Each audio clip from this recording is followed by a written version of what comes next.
رمضان المبارک کے آخری عشرے کا اعتکاف یہ سنت مؤکدہ علی الکفایہ ہے۔ محلے والوں میں سے کسی ایک کا 20 رمضان کو غروب آفتاب سے تھوڑا پہلے مسجد میں پہنچ کر عید الفطر کا چاند نظر آنے یا ثابت ہو جانے کے بعد باہر نکلنا اور ان 10 دنوں کے اندر مسجد میں ٹھہرے رہنا، بلا ضرورت شرعی اور طبعی کے باہر نہ نکلنا، یہ سنت مؤکدہ علی الکفایہ کہلاتا ہے۔ یہ اعتکاف، اس اعتکاف کو اگر محلے والوں میں سے کسی ایک نے بھی ادا نہیں کیا تو ترک سنت کا گناہ ہوگا تمام محلے والوں پر۔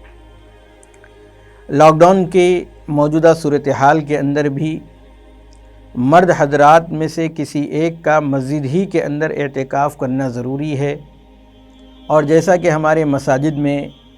مختلف لوگوں کو نماز پڑھنے کی اجازت ہے، تو انہی میں سے کوئی ایک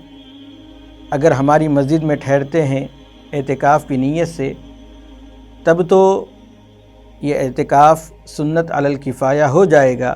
اگر کوئی بھی نہیں ٹھہرے تو سب پر گناہ لازم ہوتا ہے، سب کو گناہ، ترک سنت کا گناہ ہوگا۔ بہت سے لوگ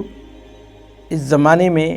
موجودہ لاک ڈاؤن کی صورتحال میں یہ سمجھتے ہیں کہ مرد حضرات بھی گھر کے اندر اعتکاف کریں، تو یاد رکھیں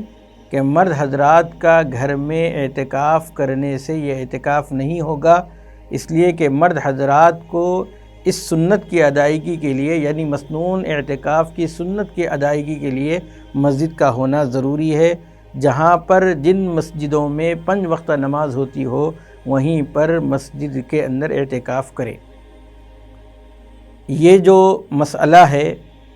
یہ دارالعلوم کی ویب سائٹ فتویٰ نمبر 960 کے اندر آپ ملاحظہ کر سکتے ہیں۔